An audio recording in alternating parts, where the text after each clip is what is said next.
This is my VHS copy of Godzilla 1998. Judging by just how it looks, you might notice that the case is gone. It was destroyed over the years, and this thing is very worn out. It's this VHS right here that is largely responsible for me being a Godzilla fan. And honestly, I think without this VHS right here, this channel would not have been made. I remember when I was very young, maybe 3 or 4 years old, and I was going through our VHS drawer and looked for something new to watch. I stumbled upon it, and my dad told me that I would probably be terrified by this movie, but after I insisted, he put it on for me, and well, the rest is history. I've had sort of a weird history with this movie. When I first watched it when I was little, I was captivated by it. But as time went on, I started to hate it and eventually loathe the film. Why? Well, a lot of this has to do with the fact that as I got deeper into the Godzilla franchise, I found more interesting and entertaining films to watch. I realized the 98 film fundamentally misunderstood the character and was a poor adaptation that failed to live up to the cultural icon that is Godzilla. If you were one of the 266 people subscribed to this channel on January 4th, 2022, then you probably saw my Godzilla tier list video. In that video, I absolutely rip into the 1998 American Godzilla film. No one likes Godzilla 1998. I'm sorry, no one likes this movie. If you say you do, you're lying to yourself. This movie is horrible. It is peak Roland Emmerich being a terrible filmmaker. I don't want to get into this any more than I have to, but this very much just seems like Roland Emmerich hating Godzilla, not wanting to make a Godzilla movie, and just wanting to do his own thing while using the Godzilla brand. He blatantly rips off Jurassic Park throughout most of the movie, throughout like that third act with all the baby Zillas, and it just makes me angry thinking about it. You might notice how out of character this seems for me, and you would be correct. At that point in time, I was still learning how to critique a film and explain why I did or did not like it. So I resorted to using vague, hyperbolic language to get my point across. My opinion of this movie has remained the same over the years until a few weeks ago. I was bored and scrolling through HBO Max. I wasn't sure what I wanted to watch, but eventually I stumbled upon the 98 Godzilla movie. After thinking it over, I decided to give the film another watch. I was fully expecting to just laugh at it and turn it off after a few minutes, but the opposite happened. As the movie started, the memories of being a little kid and watching this movie, it slowly came rushing back. I started to remember why I loved this movie so much. And a lot of that has to do with the fact that Godzilla 1998 has one of the best first acts in blockbuster history. What? No, all right. I know that sounds bad. Now, okay. Hear me out for a second. I could see you all unsubscribing and disliking. Just please give me a second. Hear me out, please. I'm being 100% serious. The film starts out with this yellow, grainy footage of French Polynesia as this old-timey patriotic music plays over the film's score by composer David Arnold. We then see footage of iguanas as the foreboding music continues to build.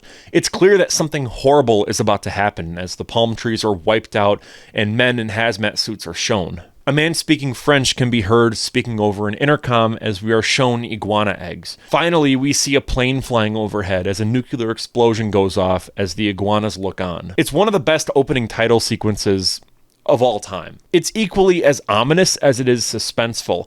On top of that, it perfectly encapsulates the character of Godzilla being a metaphor for nuclear weapons. You don't need to waste time giving exposition, you just kind of see it, and it works perfectly. I wholeheartedly believe that you could put this at the start of Godzilla 2014, and it would work seamlessly. And that's because the filmmakers behind that movie literally did that. Yeah, it's kind of weird looking back on it now because they are really similar. Both are of the same quality in my opinion, but it's clear that the team behind the 2014 movie just went, hey, if it ain't broke, don't fix it. I mean, I'm not saying they ripped them off. Utilizing old stock footage of nuclear testing is nothing new in monster movies. Even Toho did that back in 1955 with Godzilla Raids Again. It works as a means of easily explaining where the monster came from without needing a ton of exposition. The very last shot of the opening title sequence is a lone irradiated iguana egg. It cracks open in sync with a lightning strike that transitions us to the cold open where a giant mysterious creature destroys a Japanese cannery ship, leaving only one survivor. The film then introduces us to our protagonist, Nick Tatopoulos, played by Matthew Broderick.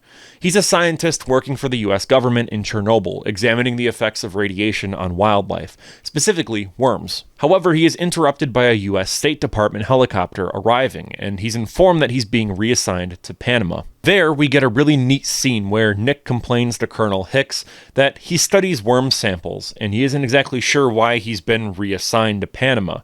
He's not even sure why he's there or what the sample is. I don't see it. Where is it? I don't see it. This is a wildly creative shot. It's always stuck with me, and it does such a great job of showcasing the size and scale of this creature that we haven't really seen yet. As of right now, the mystery and suspense is building perfectly. Is it a little cliche?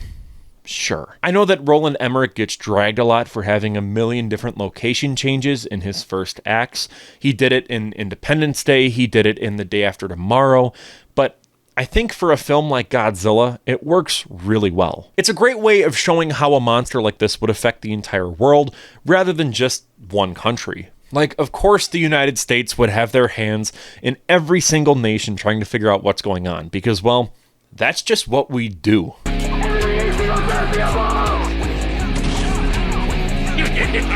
Anyways, later on, we're introduced to more characters that will be relevant later on, and we are even shown New York City. Meanwhile, in Jamaica, Nick and his team examine another massive cannery ship that has likely been destroyed by this creature. The military believes that this is a giant dinosaur running amok, while Nick puts forth the theory that maybe this creature is an irradiated mutant of sorts.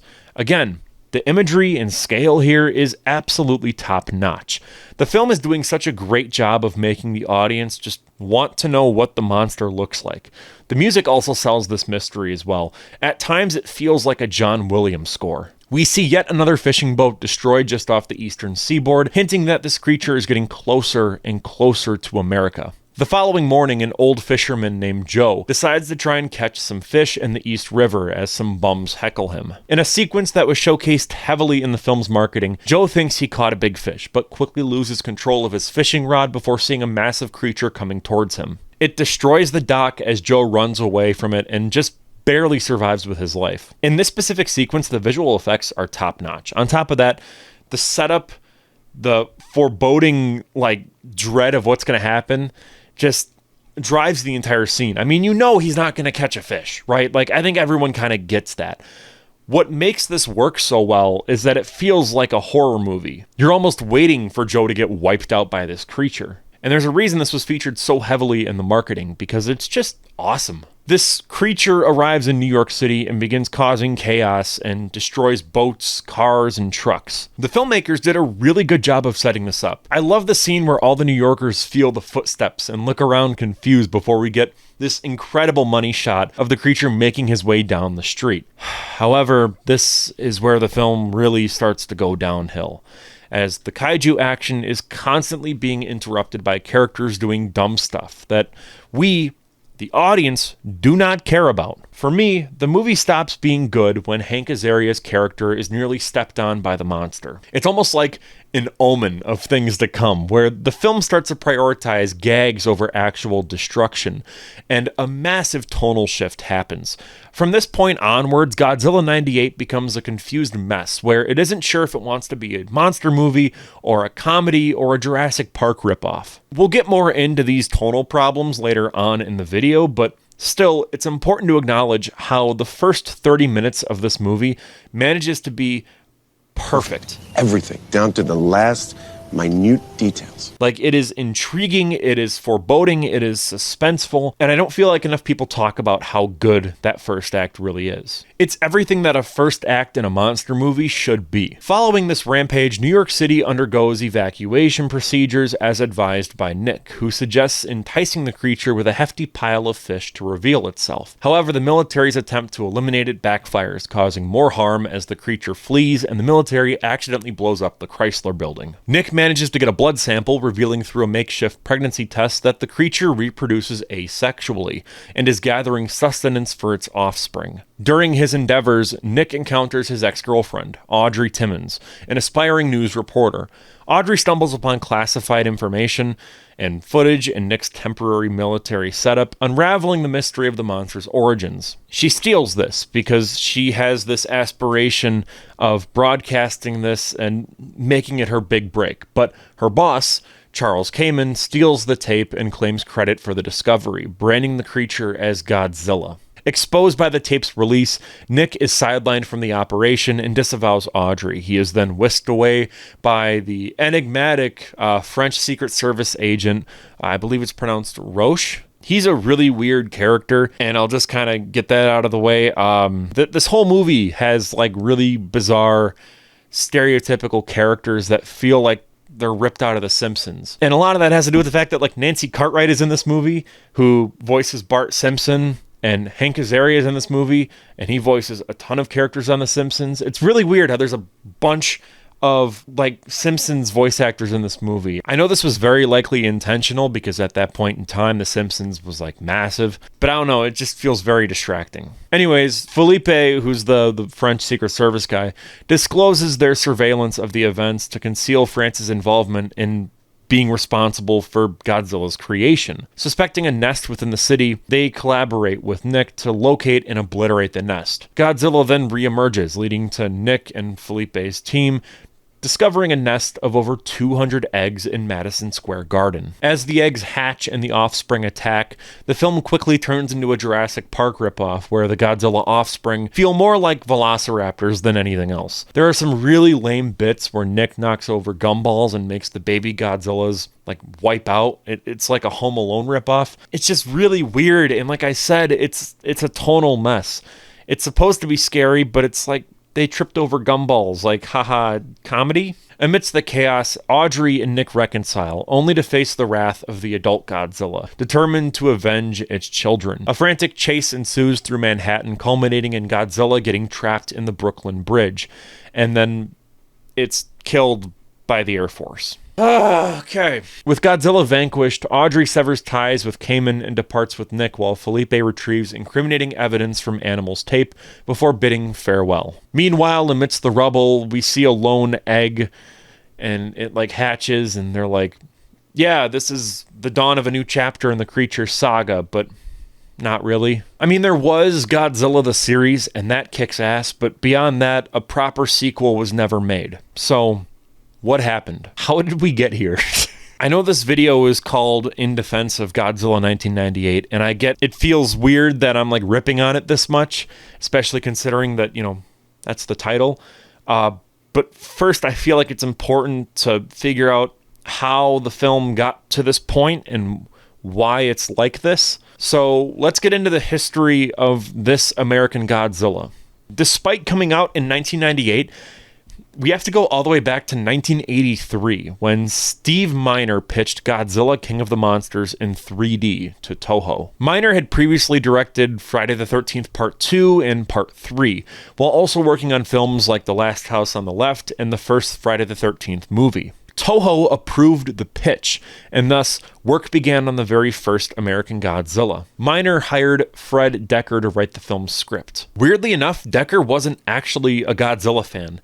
He described the Showa-era flicks as being cheesy. As a result, the script leaned away from special effects and destruction, instead taking more inspiration from the works of Steven Spielberg, with the goal being to make this action-adventure romp more than your run-of-the-mill kaiju flick. Miner then hired William Stout to design this new version of Godzilla, and if I'm being honest, I kind of dig it. While the head is way too big and too similar to that of a T-Rex, I think it works as a unique take on the character. In my opinion, the best Godzilla design is -1, but the second best design is the Heisei-era Godzilla. And that was like a couple years away at this point, so I think it works. You see, the silhouette is there.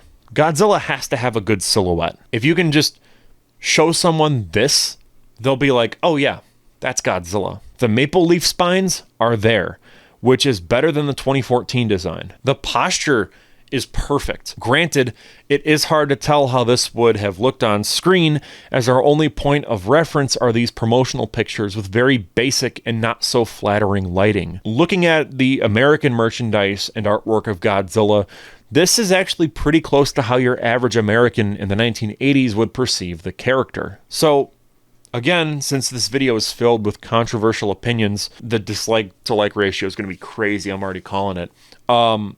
I like this design. Boo this man! In order to bring Godzilla to life, the filmmakers considered various special effects methods. Miner reached out to prominent figures in the Hollywood special effects industry, inviting many to a special screening of the original 1954 film. Rick Baker was tasked with creating an animatronic Godzilla head for the close-up shots, while Jim Danforth was slated to animate stop motion, with David Allen overseeing the animation team. Most importantly, though, Miner envisioned the film to be in 3D. Despite keen interest from producers like John Peters and Keith Barish, the projected budget of $30 million made studios kind of shy away from it. They deemed it excessive for what they perceived as a children's film. By the end of 1984, faced with studio reluctance and budget constraints, Miner abandoned efforts to move the film into production. Meanwhile, Toho had independently revived the franchise by making Return of Godzilla, marking the first Godzilla film in 9 years. Nearly a decade later, in 1992, Toho sold the rights to produce an American Godzilla film to Sony Pictures Entertainment. Screenwriters Terry Rossio and Ted Elliott were enlisted to craft a script for the film, completing it by 1994. The plot follows a hostile alien race capable of engineering a biological weapon intended to obliterate life on Earth, paving the way for alien colonization. This bioweapon, would be known as the Griffin, and it arrives at a lake in Utah encased within a meteorite, dispatching probe bats to gather genetic material from Earth's diverse fauna to create a monster. Enter Godzilla, a creature forged by an ancient civilization through blending dinosaur genes to combat this imminent threat. Godzilla embarks on a journey towards the lake to thwart the meteor and probe bats. However, Godzilla's mission is thwarted when Godzilla is tranquilized and captured at the Golden Gate Bridge by the US Navy. With Godzilla neutralized, the probe bats intensify their genetic harvesting, constructing the Griffin's monstrous body. Despite efforts by the human characters to intervene, they arrive too late as the Griffin emerges, fully formed, and it sets course for New York City. In the heart of New York, Godzilla regains consciousness and confronts the Griffin in a climactic showdown. Initially hindered by a lingering tranquilizer tank, Godzilla rallies, breaks free, and turns the tide of the battle. Ultimately, Godzilla emerges victorious, vanquishing the Griffin and safeguarding Earth from impending doom. Quick side note, apparently the movie was supposed to end with the Griffin being decapitated and the head would have been on the Statue of Liberty. Director Jan de Bont, fresh off the success of Speed, took interest in the script and Sony hired him. Stan Winston was then hired to bring Godzilla, the Griffin, and the probe bats to life through practical effects. Based on what has been released, either through leaks or just the Stan Winston Studios website, I absolutely love these monster designs. Godzilla looks great here. It feels like a big dinosaur, but it's an improved version over the William Stout version from 1983. I love how aggressive the face looks. It feels like it belongs in the Heisei Gamera trilogy just based on aesthetics alone. Even then, I'm not sure if this would have been the final design. There's this one promotional image where the design looks really similar to the main Heisei era Godzilla, but regardless, it's a really solid look. The Griffin looks fantastic too. It blends fantasy and sci-fi, with the monster obviously being a nod or a callback to the Griffin from mythology. However, it also has this otherworldly presence to it. I love the hooves and I love its posture. It feels like Toho could realistically make this a man in a suit if they really wanted to put the Griffin in one of their movies. I genuinely wish I could see this monster go toe-to-toe with Godzilla. Like, I just want to know how they would fight. There's a really awesome fan animation on YouTube by Lost Utopia Films where the Griffin fights the legendary Godzilla and the 1998 Godzilla. Getting back on topic, disagreements over the budget arose swiftly. Sony deemed the Rossio and Elliott script to be way too expensive. They estimated it at around $140 to $180 million. Even after revisions, that brought it down to $120 million. Director Jan de Bont thought that it could be done for $100 million, but failed to reach a consensus. He also felt that the studio was imposing its own ideas into the script, which, that has never happened with Sony. That's out of character for Sony. I don't think I've ever seen Sony meddle with their own movies. That never happens. Jan de Bont would exit the project on December 26th, 1994. As a result, the film entered a state of development hell. Despite efforts by various writers to trim the budget, several potential directors were deterred by its challenges. That was until Independence Day director Roland Emmerich took on the Herculean task of getting this film made. He threw out Rossio and Elliott's script and worked with Dean Devlin to create their own screenplay from scratch that featured Godzilla as the antagonist. Now look, this is where we get more to the, in defense of portion of the video. I think it's safe to say that Roland Emmerich's adaptation of Godzilla took a very stark departure from its Japanese origins. I know. What? This point has never been made before. The film transplanted the iconic monster from the nuclear landscapes of Japan to the bustling urban jungle of New York City. Instead of being used as a hulking analogy for nukes, Godzilla was turned into a giant iguana of sorts that could just run really fast. This radical reimagining of Godzilla's narrative, coupled with significant altercations to the creature's appearance and behavior, set the stage for the almost immediate fan backlash that followed. One of the primary sources of discontent stemmed from the film's deviation of the core themes and cultural significance of the Japanese series. Godzilla, once a symbol of nuclear devastation and humanity's folly, was transformed into a generic monster devoid of profound symbolism, and it just didn't feel like Godzilla. As many others would say, it took the god out of Godzilla. While the original Godzilla films often explored complex themes and social commentary, people had a problem with Emmerich's adaptation prioritizing action sequences and special effects, sacrificing depth and visual extravagance. To that I say, dude, have you ever seen Godzilla vs. Megalon? Godzilla can be goofy, Godzilla can be just a big dumb action movie. It's this shift in focus alienated not only purist fans, but also general audiences seeking a more serious narrative. Moreover, the redesign of Godzilla was met with a lot of scorn. So let's get into the design now. Emmerich's original intentions with this design was to make Godzilla more of an agile character. That way there could be chase scenes in the movie. Again, look, the like to dislike ratio, there's probably 2 likes and a quadrillion dislikes, but hear me out. I don't have a problem with Godzilla running. I have no problem with there being chase scenes in a Godzilla movie. I can understand why Roland Emmerich didn't want a bunch of characters standing on a rooftop or in a laboratory watching from afar as Godzilla destroys buildings in the distance. Emmerich also stated that he wanted this version of Godzilla to be sleek and sexy. Which, no. Go take your fetishes elsewhere, bro. I don't want to see that crap. As the story goes, creature designer Patrick Tatopoulos presented some concept art and a 2-foot-tall statue to the executives at Toho during their meeting. Their aim was to pitch the Godzilla concept to then Toho chairman Isao Matsuoka, as well as Godzilla film producer Shogo Tomiyama and Godzilla special effects director Koichi Kawakita. Upon unveiling the artwork in the statue, the Toho team was just silent for several minutes. Tomiyama felt that the design presented was just so different and out there that it was impossible to make any minor adjustments. And ultimately, Toho approved the design. So what do I, a fat nerd from Wisconsin, have to say about this extremely controversial Godzilla design? It's not bad. From a strictly utilitarian storytelling standpoint, this take on Godzilla serves its purpose. I can't imagine putting any other iteration of the character in its place and having it not feel off. I really only have a few minor gripes. For starters, I don't like the hunched over posture. It's too dinosaur-like. I also wish that Godzilla had a true atomic breath. This was fixed in Godzilla the series, but it's sorely missed here. Finally, I wish that there were 3 rows of spines rather than the 2 on the left and the right with nothing in the middle. I think if there was another row in the middle with bigger spines, it would look a lot better. But beyond that, man, it's a cool monster design. It gets way too much hate. Like, come on, it's been a quarter of a century. Just let it go already. Sure, it's not the best Godzilla design, but it also isn't the worst.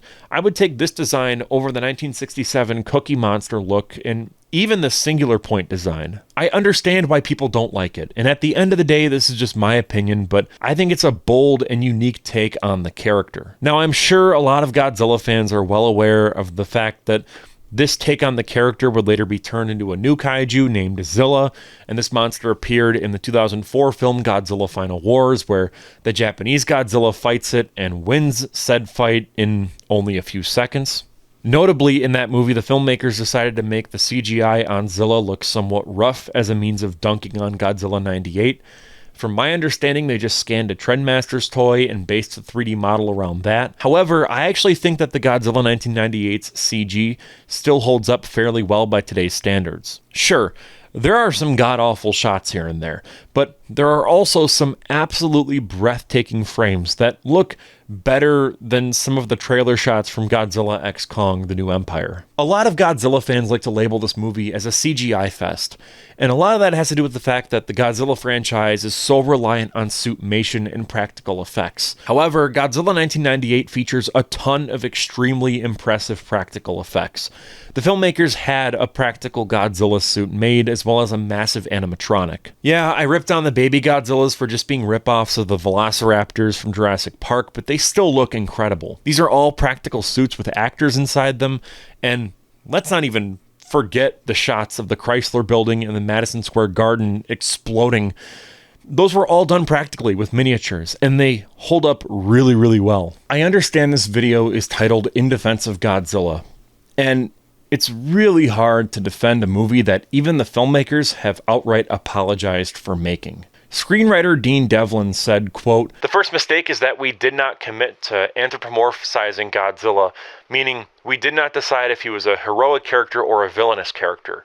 We made the intellectual decision to have him be neither, and just simply an animal trying to survive. At the same time, we told the audience who these characters were. They had already made up their minds about them, and we could not change that perception. These were 2 serious mistakes in the writing of the film, and I take full responsibility." What's mostly infuriating for me as a hardcore Godzilla fan is that director Roland Emmerich even outright stated that he wasn't a Godzilla fan, saying, quote, "I was never a big Godzilla fan. They were just the weekend matinees you saw as a kid, like Hercules films and the really bad Italian westerns. You'd go with all your friends and just laugh." And in another interview, he said, "I didn't want to do Godzilla, but they made me a deal, which was unheard of, and I said, okay, let's go about this really radically. I'm not doing Big Belly Godzilla, I'm doing him as a lizard. That was supposed to tell everybody I can't do this movie. They said, oh, we'll call this the new Godzilla, the Hollywood Godzilla. Then we can still do our fat Godzilla." I said, shit. So knowing all of this information, what is my consensus? What is my ultimate defense of Godzilla 1998? Well, I think it's an underrated blockbuster monster movie. The vitriolic reaction that people had to this movie was partially justified, but is honestly getting old after 25 years of hearing about the same complaints. I think in due time, the Godzilla fandom will start experiencing what the Star Wars fandom experienced with the prequel trilogy. Much like the 1998 Godzilla film, people hated them when they first came out. They were labeled as CGI fests, even though they featured some very impressive miniatures. But the generation that grew up with those movies loved them, and the general consensus began to change once they had a voice. Granted, I don't think people will be clamoring for Toho to let Emmerich make his planned trilogy of Godzilla films and to restore the Emmerich-verse, but it's nice seeing some people have the courage to proudly admit that they like this movie in spite of all of its apparent flaws. I am one of those people. I think that this is a seriously flawed movie, but I can't help but love it. Well, at least I love the first 30 minutes, and then after that, it's kind of whatever. But still, to sum up my thoughts, it's a decent monster flick, but it's a bad Godzilla movie. Let's turn back the clock to 2007, Christmas. My little brother and I got a Nintendo Wii along with an assortment of games, but one of them stood out among the rest, and that was Godzilla Unleashed. Being only 5 years old, I had heard of Godzilla, I had seen the Matthew Broderick movie, I liked that movie, but I really only knew him as a giant monster that destroys skyscrapers. Upon firing the game up, I immediately fell in love with the world that I had no clue even existed. Mothra, Mechagodzilla, King Ghidorah, almost immediately I begged my parents to reserve every Godzilla DVD from our local library. They only had a few Showa films, but I didn't care. I watched films like Mothra vs. Godzilla and Invasion of the Astro Monster until I was blue in the face. I was a full-on Godzilla fanatic. Fast forward to 2010, and I got word that Legendary Pictures was actively developing a Godzilla film. I would spend the next 4 years checking the IMDb page on a daily basis, hoping for any update on the project. I hoped that this would be the film that would get everyone at my school talking about Godzilla. As that May release date drew nearer, I was so excited for this movie. My parents got me tickets to see it a day before it came out. My dad and I saw it at midnight, and this was on a school night, mind you. I remember my palms were sweating when the lights started to dim. I wanted this film to be good. No, I needed this movie to be good. And what did I think of the movie? I loved it. In fact, I still do to this day. I remember losing my mind after the movie ended and constantly talking about it with my dad the whole ride home. He thought it was okay. And, that seemed to be the general consensus towards the film from, general audiences and whatnot. Many were disappointed by how little action there was and how Godzilla was barely in the movie. I even found that a lot of Godzilla fans just didn't like this movie all too much. It may be blind nostalgia, but I still love this movie for what it is. So I want to know, does it still hold up? Well, let's not waste any more time and jump right into it. This is Godzilla 2014. In 1954, a colossal prehistoric creature known as Godzilla inadvertently awakens as a result of an American submarine reaching the ocean floor. The United States and Russian militaries attempted to eliminate Godzilla using nuclear weapons. Despite multiple efforts, Godzilla survived, and the operation was disguised as atomic tests, concealing his existence from the public. Fast forward to 1999, Dr. Ishiro Serizawa is summoned to a mining site in the Philippines, discovering a massive fossilized skeleton and 2 spores in an underground cave. 1 spore has already hatched, leading the team to a tunnel that extends to the surface. Near Tokyo, in Japan, a nuclear power plant experiences seismic activity, resulting in a catastrophic event in the evacuation of the Janjira area. In 2014, 15 years later, Ford, now an explosive disposal officer, learns that his father, Joe, was arrested for trespassing in Janjira. You see, in Janjira, Joe's wife was killed in the explosion. This event caused a rift in the relationship between Joe and Ford. After Ford bails Joe out, they uncover a rebuilt power plant with a mysterious chrysalis. The creature inside wreaks havoc, and Joe dies during the chaos. Serizawa reveals the existence of a secret organization called Monarch, explaining the ancient origins of Godzilla and the newly identified Muto, massive, unidentified terrestrial organism. Ford then travels to Honolulu, Hawaii, with the ultimate goal of just returning to San Francisco and reuniting with his family. In a dense forest in Honolulu, a specialized U.S. Navy team stumbles upon the remnants of a Russian nuclear submarine previously under attack. During their investigation, the winged Muto arrives, tearing apart the submarine and feeding on its reactor. Provoked by the military, the Muto emits an EMP, shutting down electronics for miles. Meanwhile, Ford boards a train and witnesses a young boy who is separated from his parents, assuring the parents that he will return their son. Ford and the boy face an attack by the Muto. The creature bites into the tracks and causes the train to derail. Meanwhile, Godzilla's arrival on Honolulu triggers a tsunami, leading to massive destruction at the international airport. Godzilla fights the Muto, and their clash is captured on the news, which is witnessed by Ford's wife and son. Serizawa reports that Godzilla is responding to an echolocation signal, actively hunting down the Muto. They realize that the Muto sent a signal and discover that the other spore is still active, having hatched into a larger rampaging creature in Las Vegas. Monarch determines that the larger Muto is female and the winged one is male, planning to nest in San Francisco. The military proposes the idea of using a nuclear warhead to attract all the monsters and then detonate it, but Serizawa opposes. He advocates for Godzilla as the potential savior. Ford, now on the mainland, joins a military train to evacuate Ellie and Sam from San Francisco. That's his wife and kid. The train, equipped with ICBMs to combat the monsters, is all of a sudden destroyed by the female eight-legged Muto. Ford is the sole survivor, and one warhead is devoured while the other is flown to San Francisco. The male Muto steals the armed warhead.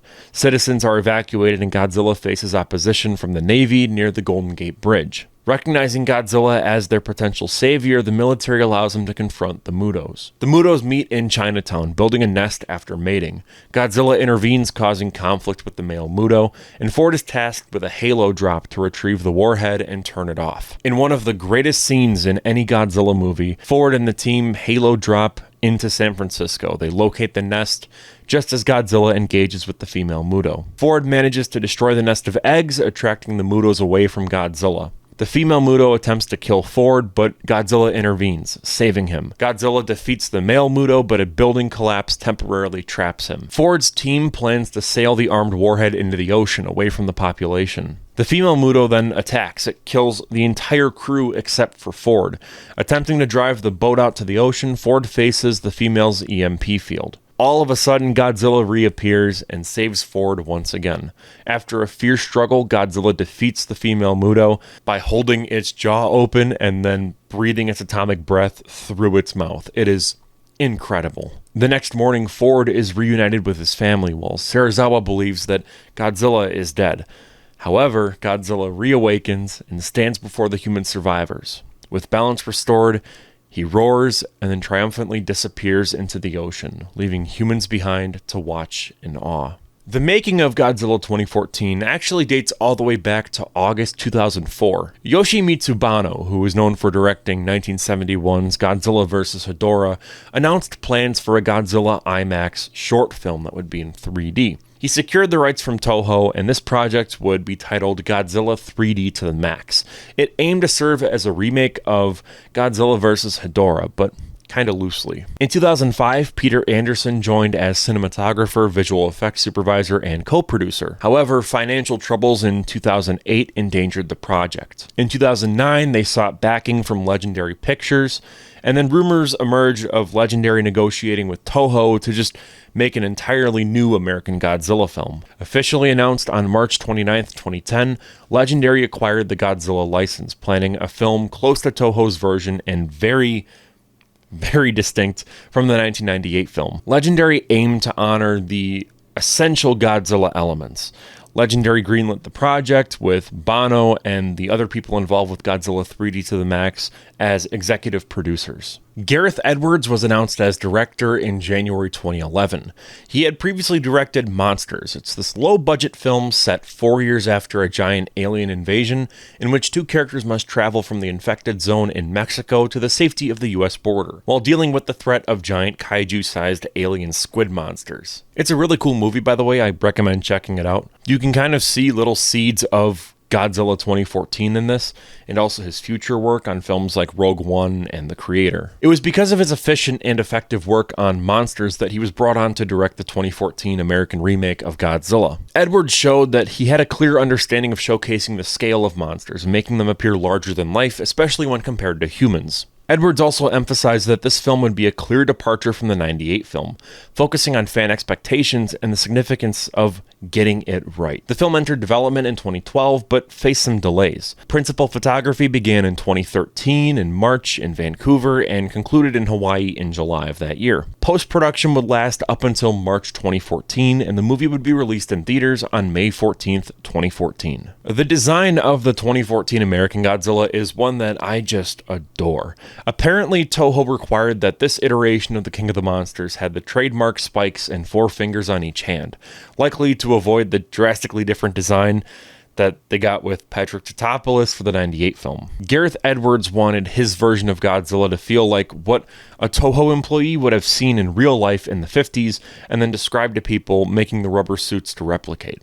He wanted it to feel like a real, tangible creature. Godzilla's movement and appearance throughout the film was based on Komodo dragons, wolves, lions, and bears. Even after watching this film, I still wholeheartedly believe that this is a quality kaiju flick.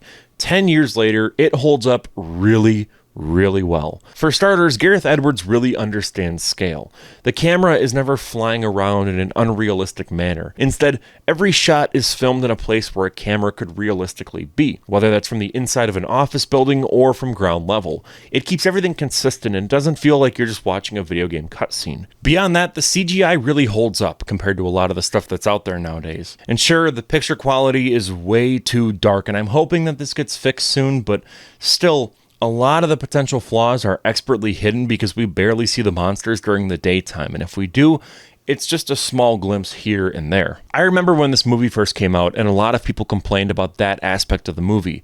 Audiences had a problem with the film being called Godzilla, but hardly featuring any Godzilla, with him only having like 10 minutes of screen time. On top of that, most of the monster scenes are at night, or we hardly see them because the film cuts away from the action right when it's about to get interesting. The explanation that Gareth Edwards gave was that he wanted Godzilla 2014 to take more of a subdued approach, reminiscent of classic 70s films like Alien, Jaws, and Close Encounters of the Third Kind. Explaining his choice for a restrained direction, Edwards expressed a desire to avoid the constant bombardment seen in modern cinema. He aimed for Godzilla to possess a universal appeal, akin to Close Encounters of the Third Kind, focusing on genuine, relatable characters reminiscent of Steven Spielberg's work. While I do think that the characters fall flat here, and trust me, we will get to that, I think this is a respectable approach to making this movie. It's kind of a slow burn, and that slow pacing really pays off in the final act when we get a really solid Godzilla vs. Muto battle. Godzilla 2014 is not a balls-to-the-wall action flick, and it doesn't need to be.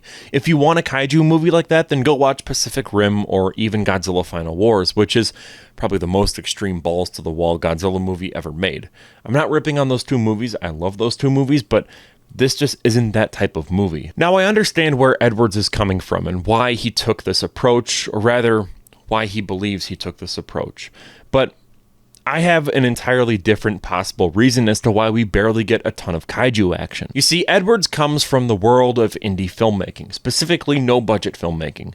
His directorial debut, Monsters, only had a budget of $500,000, which sounds like a lot, but considering what type of movie it is, it really isn't. As a no-budget filmmaker myself, I am very much familiar with trying to make something from nothing. You have to learn and acquire certain habits and tendencies in order to ensure that a film actually sees the light of day. So when Edwards was given a $160 million budget, I think he took a lot of those no-budget tendencies with him. It likely wasn't intentional. As a result, Edwards cut away from the action scenes as a means of maintaining suspense and stretching that production budget. In the world of indie filmmaking, where every dollar counts, filmmakers often resort to creative methods to just imply the action rather than show it. Most of the time it's because of budget or just a deliberate choice, but I think in Monsters, Edwards mastered the art of suggestion, using minimalistic approaches to imply the presence of otherworldly creatures while focusing on the human drama amidst the chaos. This methodology is evident in Godzilla 2014, where the emphasis is not solely on the epic clashes between the monsters, but on the human experience amidst the catastrophic events. By limiting the audience's direct exposure to Godzilla and the Mutos, Edwards invokes a sense of anticipation and mystery reminiscent of classic suspense films. It's a calculated risk, aiming to build tension and invest the audience emotionally in the character's plight. Moreover, Edwards' background in VFX, honed during his time in the independent film circuit and also just working commercial video, informs his decision to prioritize the quality of CGI over the quantity of monster screen time. Rather than just spamming constant action sequences at the viewer, he opts for strategic placement, ensuring that each appearance of the kaiju leaves a lasting impact. Every time they show up, it's important and it adds to the story. Now, as a former theater kid, I have to say, really quick tangent about musicals. I know this seems really weird because it's about Godzilla, but just trust me, this will make sense. In a musical, a song should serve a purpose. If you can cut the song out and the story still advances, then the song should not be in that musical. I think monster movies and even action movies as a whole are the same way. If you can completely remove an action scene or a monster battle and the plot still progresses forward, then it shouldn't be included. I understand a lot of people would disagree with that because people just like seeing giant monsters, and I get it. But the point of filmmaking in the first place is to tell a story. Unfortunately, the story that audiences expected was non-stop monster mayhem. And this subdued pacing and restrained spectacle of Godzilla 2014, it's why so many people felt underwhelmed by this movie. But for those that are attuned to Edwards' vision, it represents a departure from the typical Hollywood blockbuster formula. It's a deliberate attempt to infuse depth and substance into the kaiju genre. Of course, that depth and substance has been in the kaiju genre since the first Godzilla film, but it's a breath of fresh air, especially in 2014, when we barely had any kaiju content. That being said, though, that so-called depth or substance isn't actually deep or substantive. Godzilla 2014 falls flat on its face when trying to establish characters that the audience should care about. As a result, the emotional core of the film feels hollow, leaving viewers disconnected from the human drama unfolding amidst the kaiju chaos. Edwards' attempt to channel the spirit of classic Spielbergian storytelling, while commendable, ultimately misses the mark in terms of character development. Despite his aspirations to craft relatable protagonists akin to those in Jaws or Close Encounters of the Third Kind, the characters in Godzilla 2014 just lack depth and dimension. Take Ford Brody, played by Aaron Taylor Johnson, for example. As the central figure thrust into the heart of the kaiju crisis, Ford comes across as more of a generic action hero than a fully realized character. His motivations and inner struggles remain superficial, driven more by plot convenience than genuine emotional resonance. Likewise, other key players like Ellie Brody, played by Elizabeth Olsen, and Dr. Ishiro Serizawa, played by Ken Watanabe, are given very little opportunity to really do anything besides just say a cool line or just be concerned. Sure, Serizawa has his legendary "let them fight" line. He has that interesting scene where he talks about his pocket watch, but I can't think of anything else his character did in the film that was memorable. He functions more or less as a means of just moving the plot forward and delivering exposition rather than just being a likable character. He has all the makings of being a great character too. His backstory with the bombings of Hiroshima and Nagasaki is very compelling, but it's never properly explored in a meaningful way. On top of that, the dialogue just feels very stilted and expository, with characters delivering lines that sound more like placeholders for exposition rather than authentic expressions of thought and emotion. It robs the film of having a nuanced interplay and genuine moments that define Spielberg's most iconic works. The supporting cast, mainly Joe Brody, is extremely underutilized. He's relegated to just serving a narrative device than being a fully fleshed out individual with his own arc and aspiration. Again, he could be a more interesting character, but is ultimately held back by the film being forced to center around Aaron Taylor Johnson's boring main character. And I know I'm not the only person who's said this or made this point before, but it would have been so much better if the protagonist was Bryan Cranston's character. By now, I'm sure that you are aware that despite being showcased in the trailers, Cranston's character dies early on in the film. It's a bit of a twist, especially if you saw this in theaters, but it's not a good twist. Hindsight is 2020, and I'm not going to fawn over what could have been, but it just kind of stings thinking about a movie with Bryan Cranston, fresh off of Breaking Bad, being a lead in a Godzilla movie. I remember reading in my copy of Famous Monsters of Filmland that Gareth Edwards was a huge fan of tokusatsu movies and had immense respect towards the genre. This got me hyped, knowing that a true fan of the genre was helming this version of Godzilla. Was it a mistake to kill off Bryan Cranston's character so early on? Absolutely. Even he admitted that. Was it a mistake to not show the monsters fighting as much as they could have?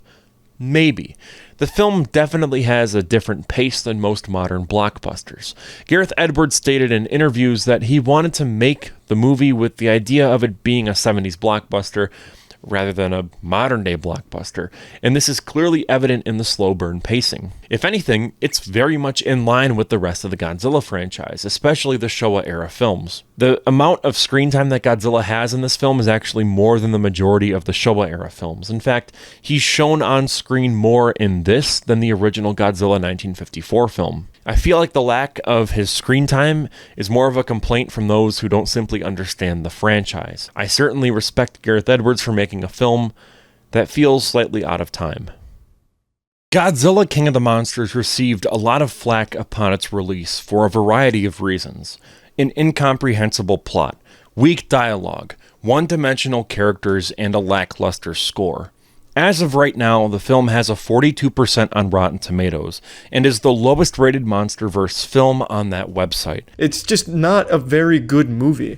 When there is a monster fight and you can deduce what's happening without vomiting, it's a pleasure, a joy to watch. I absolutely love it sometimes, and then hate it the majority of the other times, because it does get actually hard to look at. On top of that, Godzilla King of the Monsters barely broke even at the box office, which is largely why Warner Brothers has decided to avoid Godzilla solo films from here on out and just focus on team-up movies with King Kong. Despite all of that, King of the Monsters manages to be one of the most beautiful and heartfelt Hollywood blockbusters to be released in recent memory. It effectively captures the spirit of the Toho kaiju films of yesteryear while also transplanting the world of Godzilla into the modern age of superhero epics and cinematic universes. The film starts with a flashback to the 2014 Godzilla film. We see glimpses of Godzilla battling the Mutos while the Russell family search for their son Andrew in the destroyed city of San Francisco. We then cut to 5 years later, where we're introduced to our protagonist,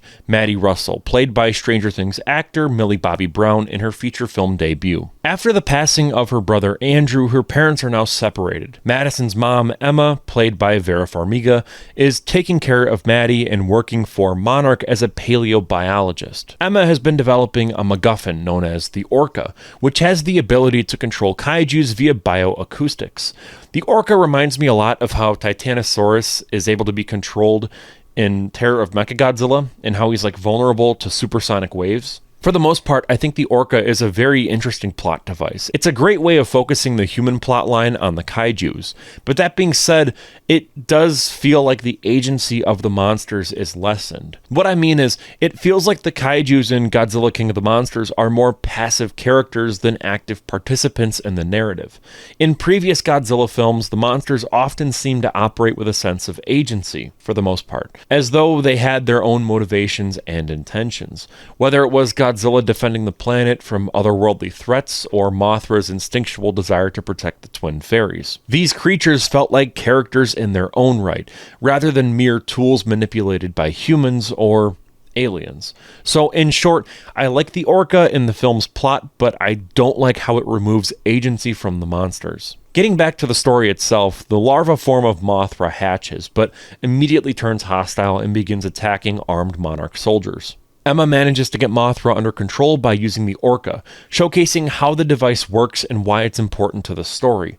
All of a sudden, a group of armed men arrive and kill the Monarch team, leaving Madison and Emma alive. This group is later revealed to be an eco-terrorist organization led by former British military colonel and MI6 agent Alan Jonah, who, as we'll see later on, is just gone from the MonsterVerse. Like, this is his only film appearance. He is just gone, which really sucks because he's such a cool villain and I want to know what makes him tick, but unfortunately, this is the last we see of him. Meanwhile, in Washington, D.C., Dr. Serizawa, Dr. Graham, and Sam Coleman represent Monarch before a Senate committee. They're stressing the importance of understanding and coexisting with kaijus. And here we see a really interesting clash of ideologies, with the Monarch team advocating for a nuanced understanding of kaijus and stressing the importance of coexistence, while Senator Williams dismisses their concerns with a wave of bureaucratic skepticism. What makes the scene work so well is its world building and how it mirrors real-world debates surrounding environmental conservation and global cooperation. The presence of a Senate committee underscores the gravity of the situation. It emphasizes that the existence of kaijus isn't just a fantastical element, but it's a geopolitical reality in this world. Dr. Serizawa's emphasis on symbiosis over conflict adds depth to the narrative, suggesting that there's more at stake than just defeating monsters. It speaks to a larger theme of humanity's relationship with the natural world and the consequences of our actions on the delicate balance of ecosystems. Moreover, the portrayal of the US government's response to the kaiju threat actually feels refreshingly realistic. Rather than just resorting to simplistic solutions or military bravado, the film presents a nuanced depiction of how different factions within the government would actually deal with this challenge. There would be skepticism, as shown by Senator Williams, as they act as a foil to the more enlightened perspective of the Monarch team, highlighting the political and ideological tensions inherent in addressing existential threats. However, they would leave this meeting and then recruit Mark Russell, Maddie's estranged dad, in order to rescue both Maddie and Emma, as well as get their hands on the orca. Learning of Jonah's plan to awaken the mysterious Monster Zero in Antarctica, Monarch mobilizes to stop him. Jonah's mercenaries seize Outpost 32 in Antarctica, and they successfully awaken Monster Zero before triggering a fight with Godzilla. A fierce battle ensues between Godzilla and Monster Zero. I absolutely love the shot where Godzilla's tail hits the ground, and we see the atomic breath start to heat up as the music builds. It's just so awesome. Unfortunately, though, the fight results in significant casualties, mainly Dr. Graham. This is one of the best characterizations of Monster Zero, or King Ghidorah as he's later called. The fact that this Ghidorah outright targets humans makes him the scariest iteration of the character by a long shot. This might be a hot take, but King Ghidorah is kind of a boring monster. He's mainly a pawn for other alien races trying to invade Earth in the Showa era. Sure, there is some lore that Ghidorah wiped out the civilization living on Venus prior to the events of Ghidorah the Three-Headed Monster, but what we actually see of him on screen is being nothing more than a pet to alien invaders in films like Invasion of the Astro Monster. Even expanding towards 1991's Godzilla vs. King Ghidorah, he's graduated from being controlled by aliens to being controlled by humans from the future. Here, Ghidorah has more agency and is more of a direct threat to humanity. He's not doing all this because he's being forced to and it's part of a bigger agenda. He's doing it because he wants to and because he can, and that's so horrifying to me. Following this, Emma, who's driven by a belief in Titan salvation, activates the orca to awaken all of the Titans worldwide, including Rodan. I also find Rodan's characterization here to be really interesting. He's a very shifty character. You're never really sure exactly what side he's on, but tends to lean more towards whichever monster is the alpha, as showcased near the end when he submits to Godzilla. I know a lot of people consider Anguirus and Rodan to be Godzilla's two closest allies, but I always preferred a more destructive take on Rodan, akin to his solo film from 1956. You can do more interesting things with the character when he's shown to be more of a threat to humanity. We see this firsthand in that incredible jet fighter sequence. Something else that I really like about Rodan here is his biovolcanic ability. The magma flows through his body, and it makes him more of an interesting monster as opposed to him just being a giant pterodactyl. Or pterodon? I don't know, dinosaur bros, sound off in the comments. Monarch struggles to contain the chaos as Titans rampage across the globe under Ghidorah's influence. Serizawa sacrifices himself to rejuvenate Godzilla in an absolutely incredible scene, by the way. That whole temple, the Godzilla temple, so cool.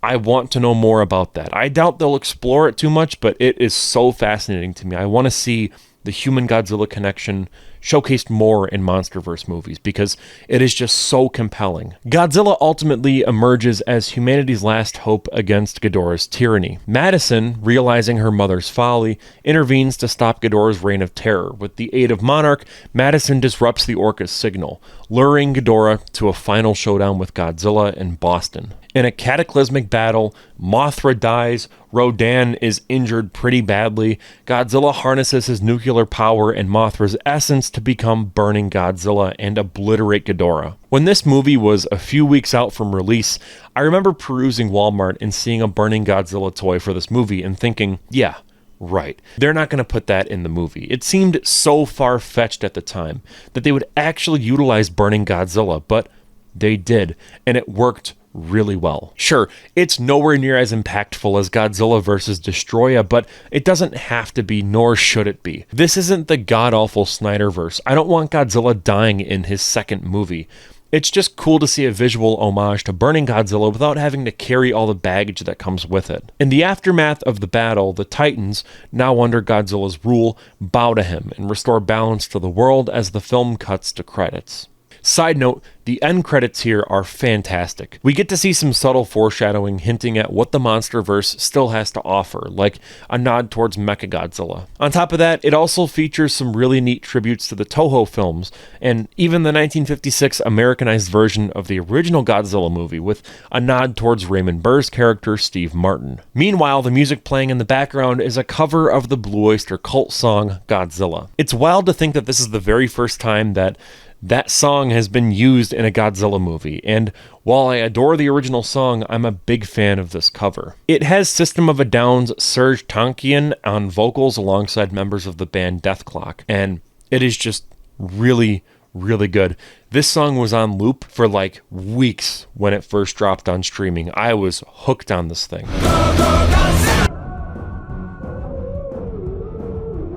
Godzilla King of the Monsters expertly pays homage to the legacy of Godzilla by incorporating familiar elements, like the big monster battles, the awe-inspiring visuals, and a sense of environmental allegory reminiscent of its Japanese predecessors. Additionally, including iconic monsters like Mothra, Rodan, and King Ghidorah add additional depth to the lore and expand the universe beyond just Godzilla himself. We see a ton of new kaijus here, and it's immediately made clear that Godzilla is not alone in this universe. There is so much world building here, and unfortunately that world building has been kind of ignored recently, which I'll talk about later on when I cover those movies, but as of right now, I love the world building here. By embracing the nostalgia of Toho's kaiju legacy while also incorporating modern filming techniques, Godzilla King of the Monsters manages to strike a delicate balance between homage and innovation. This fusion allows the film to resonate with both longtime fans of the franchise and newcomers alike. The film's director, Michael Dougherty, is very clearly a fan of the source material, and this movie feels like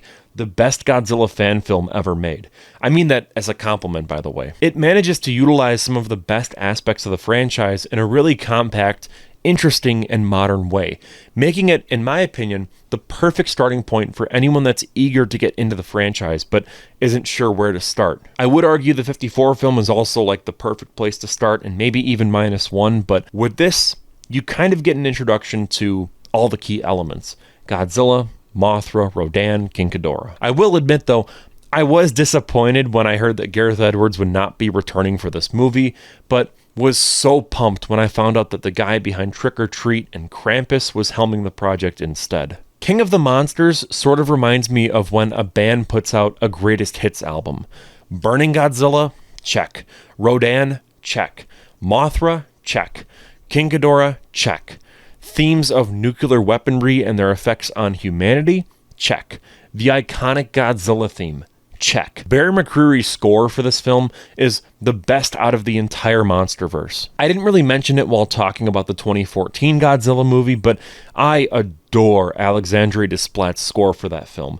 It feels like a loving tribute to the Godzillas of yesteryear, but still maintains its own separate identity. However, McCreary's score is just infinitely better because it's almost like he went, Godzilla already has the greatest theme song of all time. If it ain't broke, don't fix it. Much like the film itself, the score feels like a perfect embrace of Toho's kaiju legacy while also incorporating modern filming techniques. The score is big, it's bombastic, much like the visual effects in this film. The score has these epic taiko chants and drums that resonate like the primal heartbeat of a titan awaking from centuries of slumber. McCreary masterfully weaves together traditional Japanese elements with contemporary orchestration, creating this tapestry that mirrors the awe-inspiring spectacle of giant monsters clashing amidst the chaos of human conflict. Now, unfortunately, because YouTube is YouTube, I can't play any of it without getting a copyright claim, so just go and listen to Battle in Boston on Spotify. It's incredible. King of the Monsters' visual spectacle is also unparalleled, with breathtaking CGI that brings the towering titans to life in stunning detail. The intricate design of the monsters, coupled with the scale of their destructive battles, immerses viewers in a visceral experience that epitomizes the grandeur of blockbuster cinema and kaiju cinema. From the vibrant hues of Mothra's bioluminescence to the thunderous roar of Godzilla, every frame is a testament to the filmmaker's dedication to visual excellence. By pushing the boundaries of CGI technology,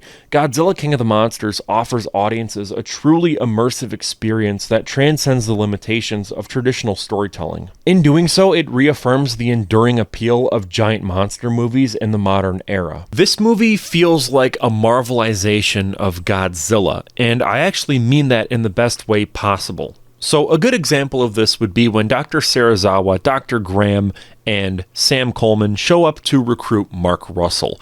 Their entrance on that helicarrier thing feels like a Marvel scene. The way they enter and the way the music builds feels like something ripped right out of an Avengers movie.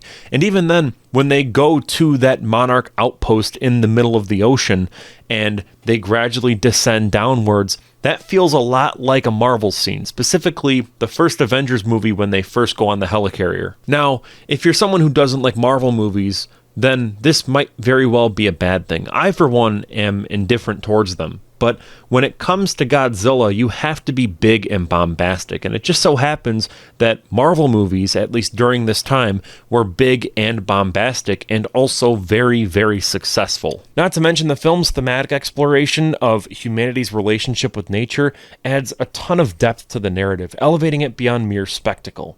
Through the characters' interactions with the monsters and the consequences of their actions, the film delves into complex ecological themes, highlighting the interconnectedness of all living beings and the consequences of environmental exploitation. The thematic depth adds layers of meaning to the film, resonating with audiences on a deeper level than just surface-level entertainment. You see, Godzilla films have always had environmental themes. Look no further than 1971's Godzilla vs. Hedorah, where Godzilla outright fights the physical embodiment of pollution. By addressing relevant ecological issues within the framework of a monster movie, King of the Monsters transcends its genre trappings to become a thought-provoking commentary on humanity's role in the natural world, even if this commentary is just a little bit shallow. This thematic richness not only enhances the viewing experience, but also underscores the film's relevance in today's world, where environmental concerns loom large. Godzilla King of the Monsters stands as the pinnacle of storytelling in the entire MonsterVerse.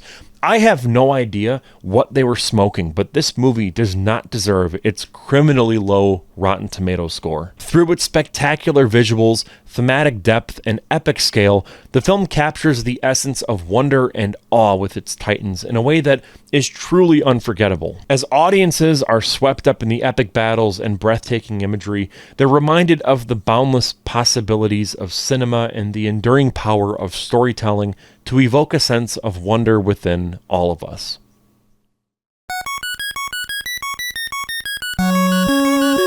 I'll never forget how much hype Godzilla vs. Kong had prior to its release. At this point in time, I was a senior in high school, and I vividly remember people debating whether or not Godzilla or Kong would win. Of course, people knew that I was the Godzilla lore master, so they would ask me for my take on this upcoming clash. My answer was simple. Godzilla is the clear winner, but I think they'll nerf him to make the fight more fair and then have the two monsters team up to fight a bigger threat. At the time, I was fully expecting that bigger threat to be Destroya, since the oxygen destroyer was used in the last movie, but I was pleasantly surprised to find out that a different Legacy Toho monster would be used. I remember when the first trailer dropped. I was actually on set for my second feature film, Pesticide, and we basically stopped everything we were doing to watch it. Me and the boys saw the movie on opening night, and at the time, I absolutely loved it. The movie was everything I wanted it to be and expected it to be, and then some.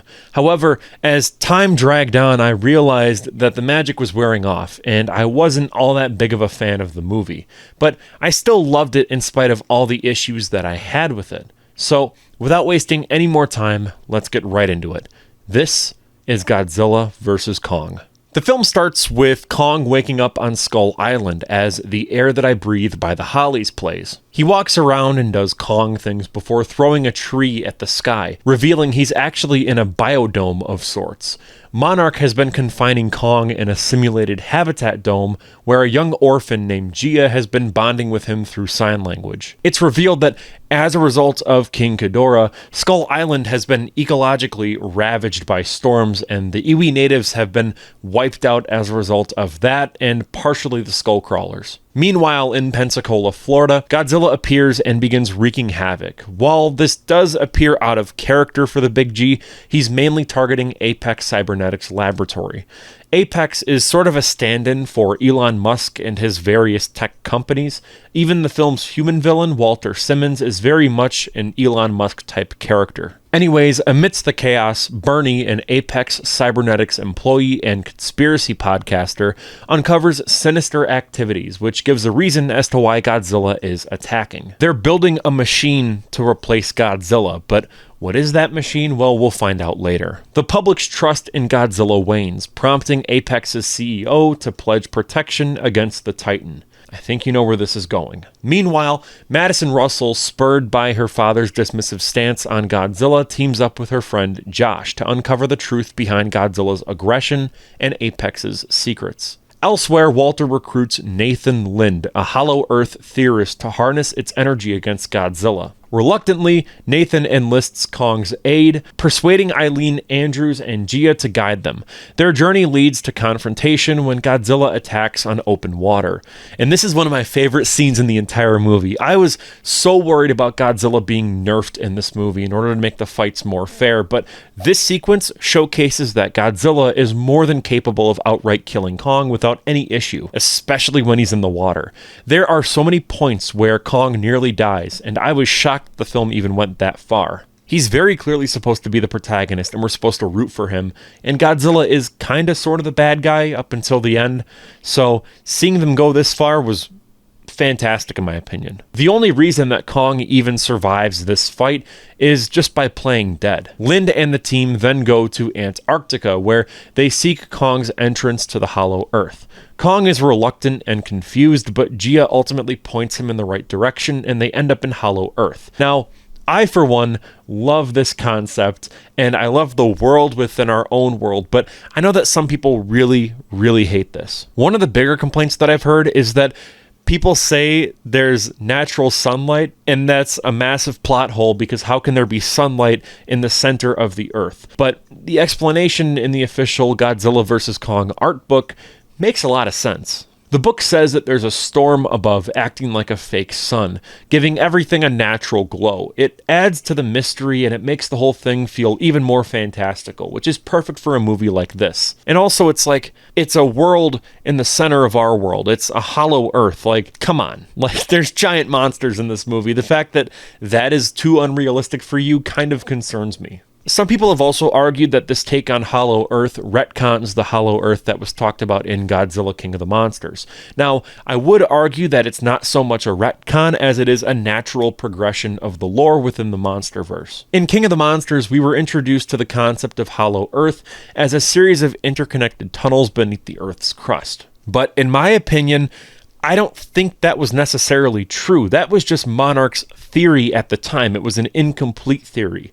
And they really only discovered that that wasn't the case in this movie right here. Instead of being a bunch of tunnels, it's actually a world in and of itself. But the best part, the most glorious aspect of Godzilla vs. Kong is, no doubt, its third act, which can only be described as the goofiest thing to ever come out of Hollywood in recent memory. It starts with Godzilla drilling a hole through the center of the earth with his atomic breath. Kong and Godzilla then battle. Kong wields this axe that's made from one of the ancestors of Godzilla's dorsal plates, as the two titans then face off in a battle for the ages amidst the neon-lit skyline of Hong Kong. And the film just reaches peak absurdity. It's sheer lunacy, and yet it's utterly delightful. I love the way Godzilla maneuvers and fights like a crocodile, while Kong uses the skyscrapers to his advantage. It takes what could be a very boring and one-dimensional fight and turns it into a dynamic action set piece. Godzilla ultimately wins the fight and nearly kills Kong, but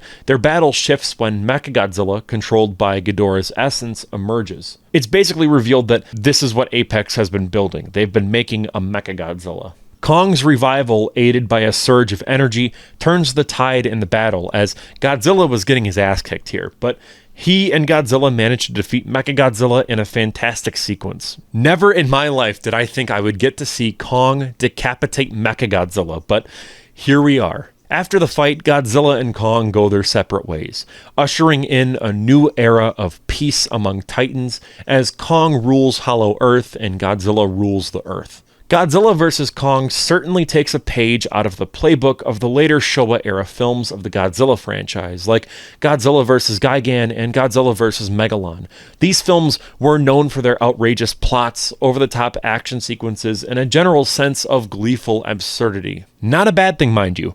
I love this. Godzilla vs. Kong revels in its own chaos, delivering a spectacle that's as nonsensical as it is entertaining. It's really funny looking back to Godzilla 2014, which harkened back to the somber tone of the original 1954 film, being more grounded and having Godzilla represent a force of nature and a symbol of nuclear devastation, as well as the consequences of human arrogance. That film was more focused on character development and building tension through suspenseful sequences. But in Godzilla King of the Monsters, the 2019 film, it shifted gears towards the more bombastic style of the early Showa-era films, like Invasion of the Astro Monster, while still incorporating themes of human hubris and environmentalism.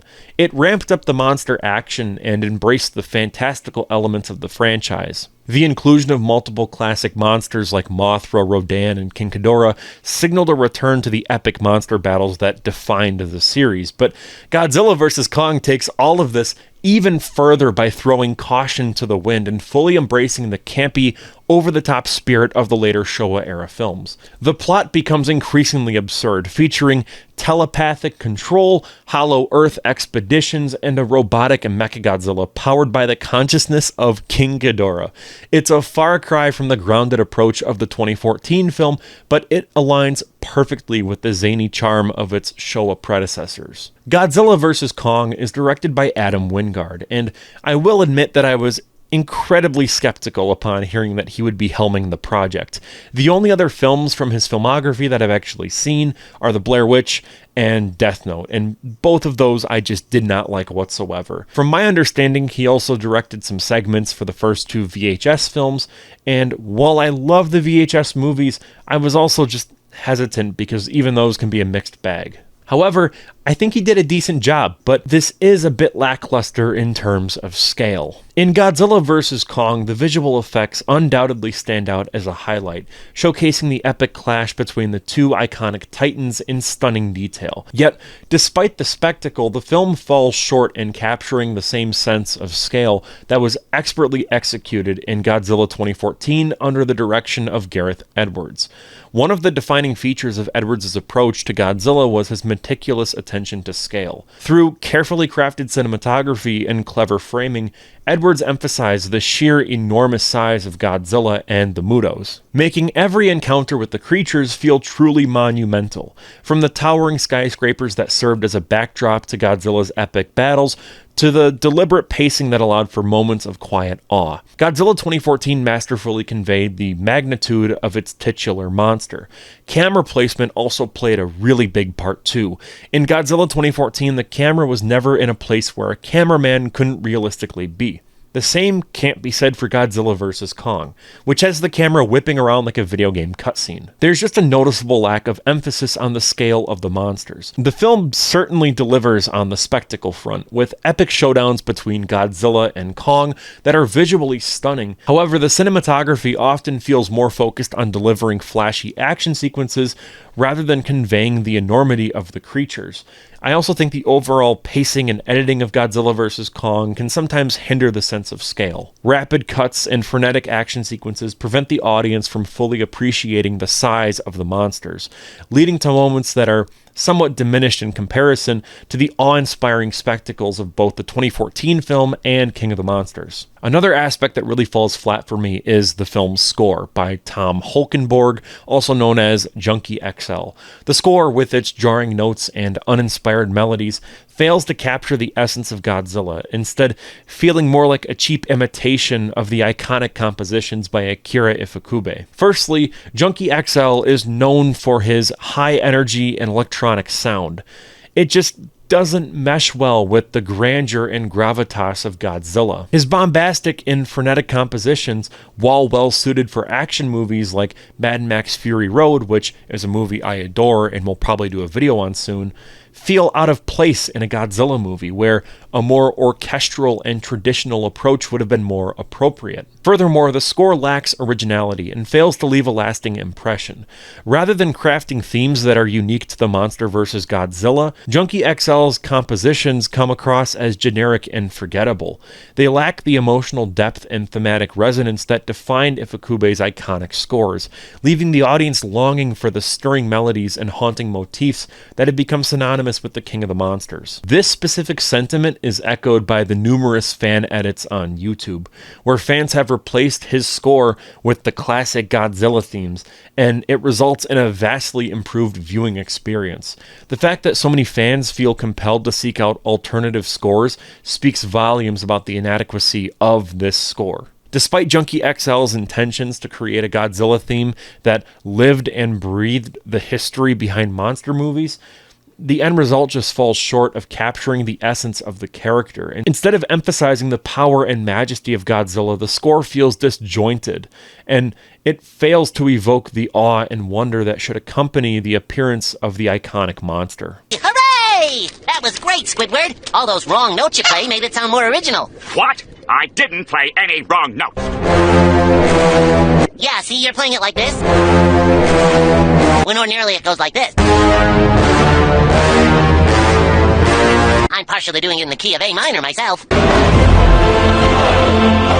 The acting in this film generally falls within the realm of passable, though Brian Tyree Henry's portrayal of Bernie stands out as a highlight. He injects this energy and humor into his role, bringing a sense of charm and charisma to the character, who's this crazy conspiracy theorist with a penchant for uncovering secrets. His performance adds a layer of depth to the film, providing moments of levity amidst the chaos of the monster battles. Every scene he's in, he just steals the show. But the film struggles with underutilizing certain characters, like Ren Serizawa. Ren is the son of the late Ishiro Serizawa, who's a character that was extremely important in the last two movies, and yet these familial ties and ideological differences are just never brought up. Ren is given no backstory whatsoever. He has hardly any lines, and it just leaves the audience with more questions than answers. Serizawa, his father, was so invested in the kaijus and wanted and was like an advocate for them being alive. And meanwhile, his son here is like, no, I want to help this Elon Musk guy kill all the kaijus. It's like, how did this happen? I want to know what friction happened. And it's disappointing because he's ultimately killed before we can really get any answers. His arc is just unresolved and unsatisfying. It's like, why even include him in the movie if you're just going to use his last name and then kill him? Like, it's stupid. Something else that's really odd is the fact that The late Lance Reddick appears in the film very briefly, and he's known for his roles in acclaimed series like The Wire and Fringe, but his character is given minimal screen time and only has a few lines of dialogue. It's revealed that Reddick's character had a larger role, but that ended up on the cutting room floor. The characterization of both Godzilla and Kong adds depth and intrigue to the epic clash between the two titans. Godzilla in particular is portrayed in a manner that emphasizes his animalistic nature and primal instincts. Moving with the deliberate predatory grace of a crocodile, Godzilla feels like a real threat to Kong and the human characters that are caught in the crossfire. But what I like is that they don't make him outright unlikable. They don't make him a villain. Instead, he's depicted as a creature just defending his title as the Alpha, driven by instinct rather than malice, though he can still be a bit of a hater, and I love that. On the other hand, Kong emerges as a compelling protagonist, evoking empathy and rooting interest from the audience. He's the underdog in the battle against Godzilla. He becomes a symbol of resilience and determination. His struggles against the overwhelming power of Godzilla elicit a sense of sympathy and admiration, making viewers eager to see him triumph, myself included, even if I do love Godzilla more. This characterization of Mechagodzilla is nowhere near my favorite, but it still adds an intriguing dynamic to the film. Mechagodzilla's menacing presence and formidable abilities serve as a formidable threat to both Godzilla and Kong, raising the stakes of the showdown. Both Godzilla and Kong need to team up in order to take him down. They both can't take him on solo, and that's very clearly shown several times, as Godzilla is almost killed by him, and same with Kong. The brief moment where Mechagodzilla laughs in a menacing way adds a chilling layer to the character, highlighting its sinister nature and enhancing the tension of the climactic battle. Sure, this is basically King Ghidorah's essence controlling him, but Mechagodzilla still feels like a robotic killing machine with a subtle homicidal personality. I understand why this movie is so controversial among both Godzilla and Kong fans, but I also understand why people love it so much. Sure, the film is no doubt riddled with plot holes, questionable character motivations, and dialogue that's as cheesy as it gets, but therein lies the charm. Godzilla vs. Kong isn't trying to be high art or intellectual cinema. It's not trying to be Godzilla -1, even though that movie didn't come out yet, but you get what I'm saying. It's not trying to be Shin Godzilla or Godzilla 1954. It's a throwback to the later Showa-era films from the Godzilla franchise, but also works as a great popcorn flick of the highest order. It's a guilty pleasure. It knows exactly what it is, and it doesn't pretend to be anything else. The wait is over. Godzilla x Kong: The New Empire is finally here. Directed by Adam Wingard and produced by Legendary Pictures, this 2024 installment roars into the screen as a sequel to the riveting Godzilla vs. Kong 2021, expanding the narrative of the MonsterVerse. Serving as the 38th film in the Godzilla franchise and the 13th film in the King Kong franchise, this epic adventure unites an ensemble cast including Rebecca Hall, Brian Tyree Henry, and Dan Stevens. The film follows Kong as he ventures deeper into the mysterious Hollow Earth, encountering more of his species while facing a new formidable threat. Amidst the chaos, an uneasy alliance between Kong and Godzilla must be forged to confront Scar King, a tyrannical leader set on unleashing devastation on the surface world. First and foremost, this film feels like a perfect continuation of Godzilla vs. Kong. It has the same tone and the same energy, so if you liked Godzilla vs. Kong, then you will like this movie. But if you didn't like Godzilla vs. Kong, then you will absolutely hate this movie. It basically doubles down on everything laid out in that movie and then some. The pacing here is very, very fast, at times almost too fast. Scenes end before they really even start. It's also very much a King Kong driven movie, with Godzilla sort of taking the back seat. This was expected since this is how it was in Godzilla vs. Kong, but I would have liked more Godzilla action. This movie is also just pure dumb fun. I liked that the kaijus had more of a presence than the human characters. There are these long stretches where it's nothing but monsters, and those scenes are really well executed. Kong feels like more of a character in this movie than in the previous MonsterVerse films. Human characters in this one are one-dimensional and really only serve to move the plot forward. The only real memorable character here is Trapper, and he's sort of this kaiju vet. This really isn't a spoiler because it was shown in the trailers, but there's a really cool scene where Trapper helps Kong get rid of this broken tooth and replace it with this new shiny metal tooth, and the whole thing is just a really fun sequence. Trapper as a character is very fun and very interesting. I want to know more about him, and he's really the best part of the human characters in this movie. But that being said though, he's kind of a ripoff of Star-Lord from Guardians of the Galaxy. You see, he's constantly playing music from the 70s, and I'm just not a fan of it. The needle drops in this movie felt very lazy and forgettable. It felt like it was trying way too hard to emulate Guardians of the Galaxy, but there wasn't a motivation for the film to include this type of music. Now yes, there were older songs in Godzilla vs. Kong, but it's more present here and it's more distracting here. If anything, it's more similar to 2016's Suicide Squad than Guardians of the Galaxy, which is a bad thing. Like, that's not a compliment. What is a compliment, though, is that at times, this movie really felt like a Jun Fukuda type Showa-era Godzilla movie. You really get some elements of Godzilla vs. Gigan and Godzilla vs. Megalon thrown in. I'm not going to go in depth on that today. On Friday, I'm going to put out a spoiler discussion video that's going to be more in depth, but trust me, there are some moments in here where if you're a big Godzilla fan and you've seen the Showa-era movies, you'll be like, yeah, that's ripped right from this movie or that movie. So the only big gripes that I really had with this movie involved a lack of Toho legacy monsters. The MonsterVerse has a lot of these forgettable and generic kaijus. They're very much these like, these are my OCs, don't steal type vibe. Like, I really don't want to spoil it, but there are some monsters in this where it's very clearly just a Toho legacy monster that they just designed and then went, yeah, it's not this monster, it's a different one. And it got really annoying because in my brain I'm just thinking this could have easily been this monster or that monster. As a result, everything just feels more generic and forgettable. Speaking of generic, Junkie XL's score is god-awful. I already talked about this in my Godzilla vs. Kong review, so I'm not gonna retread on that again, but this man needs to be kept away from the Godzilla franchise. His Godzilla score is downright atrocious, and it sounds like a royalty-free Godzilla score that you would just find on like YouTube, and it says copyright-free, royalty-free.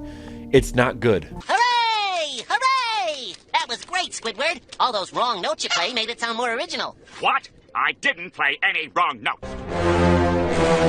Yeah, see, you're playing it like this. When ordinarily it goes like this. I'm partially doing it in the key of A minor myself.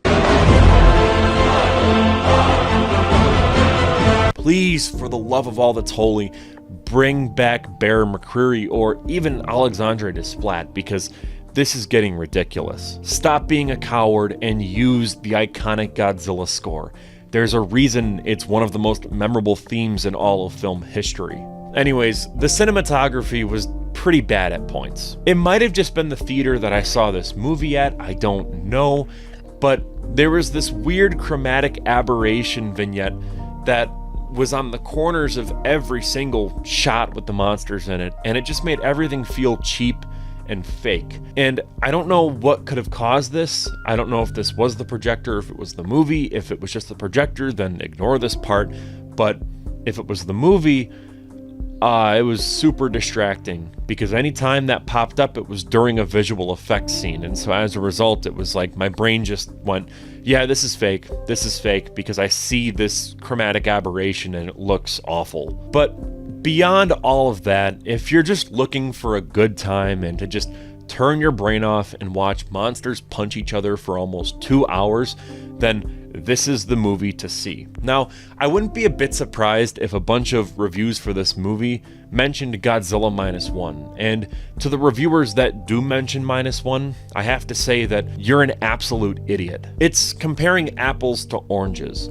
Like, where was this attitude when Logan came out the exact same year as Thor Ragnarok? For the most part, I'm just really happy that Godzilla fans are able to enjoy both the serious side of the franchise as well as the more gonzo and comedic side like Godzilla x Kong: The New Empire. So the film starts out with a really interesting chase scene between Kong and these wolf-like creatures.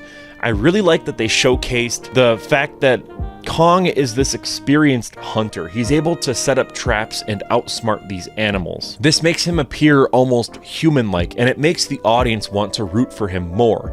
And also, it shows that he's been on Hollow Earth for a long time now, specifically 3 years in universe. My only real gripe with Hollow Earth is that there aren't many dinosaurs. I know this sounds weird, but I've always associated King Kong with dinosaurs, and I wish that there were some more prehistoric life down in Hollow Earth that we, the audience, could see. I would love to see this take on King Kong battle some type of dinosaur, or at least a prehistoric beast, because for the most part, we've really only been getting these very generic giant wolves, or giant pterodactyl things, or vultures, or warbats, and it just makes me wish that we could see other stuff besides that. After this, we see Godzilla battle the giant spider from Godzilla King of the Monsters, which is pronounced like Skyla or whatever, I don't know how to say it. I'm really happy though that we got to see this monster again. I remember seeing it kind of sort of showcased in King of the Monsters, and I wanted to see more of it at the time. I loved the way it blends this Lovecrafty type tentacle monster face with a spider and arachnid. It looks really awesome. One thing that I do love about Adam Wingard is how he's able to showcase these monsters in broad daylight, which is something that we haven't really gotten yet in the MonsterVerse, because before Godzilla vs. Kong, there was kind of this stereotype of MonsterVerse movies that all the fights were in the rain or at night and you couldn't really see anything. Here, it's in broad daylight, and you get to see every part of the action. The imagery of Godzilla resting in the Colosseum in Rome is really awesome. If you've seen my review of Godzilla vs. Kong, then you would know that I wasn't a big fan of Adam Wingard's direction in regard to scale. Godzilla vs. Kong is very much lacking in scale and showcasing how big these monsters really are, at times feeling just like a CGI fest. But in this movie, Godzilla x Kong, we get a lot more wide shots, showcasing the monster's size and scale compared to humans and human architecture. But this does get a bit muddled when we get to Hollow Earth. I do think though that when they're up on the surface, it works really well. Godzilla ends up leaving Rome and heads towards the Arctic, where he battles a monster named Tiamat. Before this fight, we very briefly see on a computer screen that this monster is classified as dangerous or destructive, which I really like. It reminds me a lot of SCP and how they classify certain creatures as being dangerous or passive, and that little element of world building really helps to make everything feel more cohesive, because of course Monarch would classify monsters based on their threat level, but seeing that on screen is just really neat. Tiamat, however, is a very disappointing monster because, let's be honest here, this is Manda. It's a giant serpent that lives in the Arctic. Where have I seen this before? I really wish that Toho would just let Legendary use as many original Legacy Toho monsters as they wanted to. I know a lot of this has to do with rights issues and the fact that they have to pay per monster or whatever it is, but I would just love it if they would go all out and have Kamanga at the start of this movie and have Manda appear instead of Tiamat. I'm honestly waiting for a fan edit to come out where they just take Tiamat and color it green like Manda and then like overdub it so people say Manda, because it's virtually the exact same monster. They look identical. The fight scene with Tiamat is also really boring because it ends so quickly and the monster's death is off screen, which is really lame. We're also introduced to Suko, who is supposed to be sort of Kong's son or son of Kong or whatever, but I don't know, he's not his actual son, but it's what's being implied. I'm kind of annoyed by this trend where we have little baby versions of iconic characters. Obviously, we've seen Son of Kong before, and we've seen Baby Godzilla before. That's nothing new in the realm of kaiju movies, and even then, we've had like Baby Mario and Baby Muppets, but I've just been really annoyed with this new trend of like Baby Yoda in The Mandalorian and the Baby Stay Puft Marshmallow Men in Ghostbusters Afterlife. It's just so cynical and jaded to me because I know it's only there to sell plushies and to sell toys to kids. So seeing Kong bash Zuko across other gorillas in battle was one of the funniest things I've ever seen in my entire life. I was just laughing my ass off hysterically because it's the funniest thing ever. They show so many shots of Zuko being all cute, and then just seeing Kong just whip him around was the funniest thing ever. It almost seemed like the filmmakers were in on the fact that people can't really stand these specific types of characters. The whole subplot with the Iwi Temple was very boring, but at the same time, it reminded me a lot of the Jun Fukuda era Godzilla movies. It really felt like it was ripped right out of Godzilla vs. Megalon. Part of me was wondering, honestly, if they're setting up Space Godzilla because of all the crystals that they showcased throughout the film. That might just be me being stupid, but I don't know, crystals play a really big part in Space Godzilla's existence. I just couldn't help but wonder if that's kind of what they're leading towards as the next big bad. On top of that, I also felt like Trapper was sort of inadvertently setting up Jet Jaguar, or a mech of sorts, that we will see later on, with Project Powerhouse sort of being the beginning of that. I wouldn't be a bit surprised if the next movie featured Jet Jaguar and Space Godzilla. I mean, imagine how cool it would be to see Jet Jaguar, Kong, and Godzilla fighting side by side. That would be incredible. This movie is expected to make a ton of money, and right now I'm pretty sure it made back all of its money at the box office, or at least just the budget. So who knows? I'm fairly certain we're getting another movie. I think it's neat that Mothra came back. I was honestly expecting Mothra to come back, like that was sort of what she does. She's always dying and then getting resurrected, so this made total sense to me. I just wish that she did more during the battle. Not to mention, the Twin Fairies are absent, even though they were sort of set up in King of the Monsters. I would have liked to have seen the Twin Fairies involved with the Iwi Temple. Instead of just having it be one priestess, they did two, and they were both twins. I think that could have been really neat.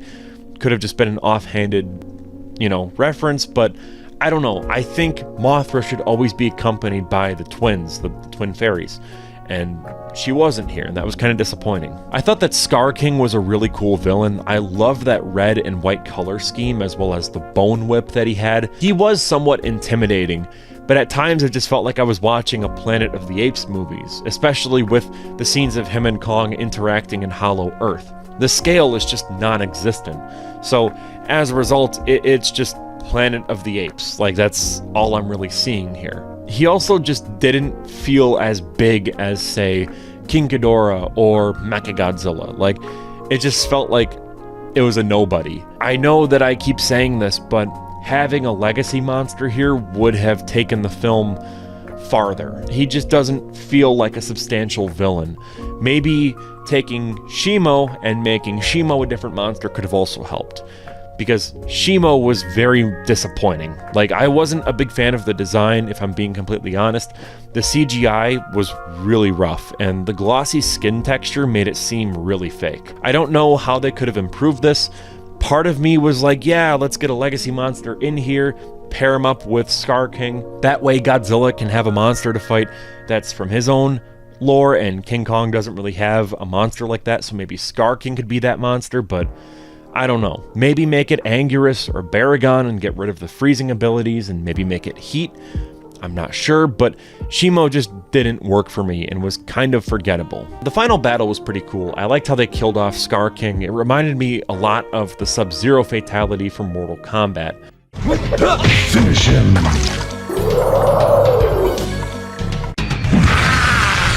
Sub-Zero wins. It did feel underwhelming at points. The battle, I mean. I wish there were more dynamics to the fight. I wish there were more moments of, oh my god, they're about to lose, and then, oh, this happens, and this happens. Like, for example, when the crystal gets loose, and they're sort of fighting for it, that was nice. That's what I wanted more of. Instead, it was just like taking two action figures and just...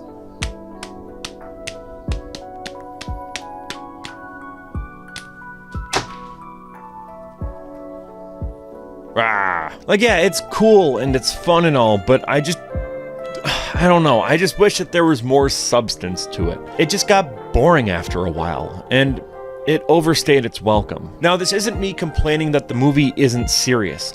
I love the goofy tone. The problem is that it just got old after a while. I'm really excited to see where the MonsterVerse goes next.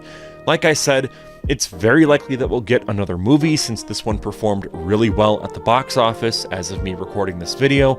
I'm fairly certain it made back its budget during its opening weekend alone, but I am just getting kinda sick of Godzilla and King Kong teaming up.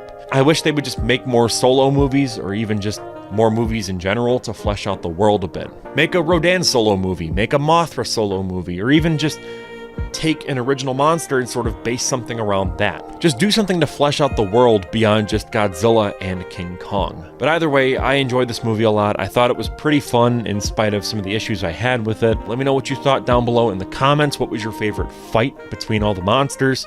Me personally, I think my favorite fight had to be Godzilla and King Kong fighting in Egypt. The dynamics of that was fantastic. I love how Kong was just pummeling Godzilla with his like power fist thing. That was so funny. I love when Kong used pocket sand and threw that at Godzilla. Pocket sand! Yeah! It was just so much fun. So let me know what your favorite fight was down below in the comments. And with all of that out of the way, I'm Cole McCormick. You're watching Firewood Media. Consider becoming a member to support the channel. For just $1.99 a month, you'll receive member shoutouts and your name featured as an executive producer in all of our film projects. There's also going to be members-only videos as well as exclusive behind-the-scenes content that you won't find anywhere else. Look, you don't have to if you don't want to. It's just an extra perk for anyone that wants to support the channel while also getting to see some unique content. Either way, thank you so much for watching, and I'll see you in the next one.